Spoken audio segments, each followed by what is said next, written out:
Tiasa Pintar in corsia 4, Klinar in 5 con le due azzurre del Veneto Banca, Cordiali Vettoretti in 2 e in 3 a difendere i colori azzurri, anche le altre del Team Veneto, Marin e Farronato nell'ordine in sesta e settima corsia. Primato della manifestazione in questa gara porta il nome eccelso di Federica Pellegrini, 1,57,67, nuotato qui nell'edizione 2007.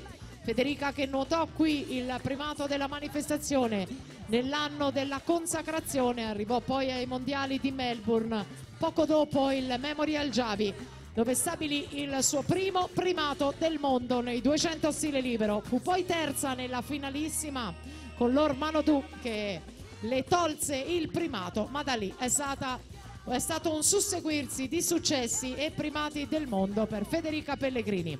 Ania Klinar intanto 58,94 a metà gara, Tiasa Pintar 59,83, Eleonora Marin 1,00,95 con la Vettoretti a 6 centesimi dalla Marin in quarta posizione.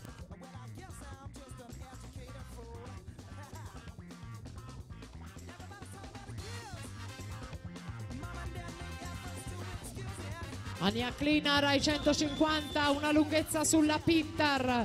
Hanno vinto entrambe una medaglia d'oro. Klinar nei 200 misti.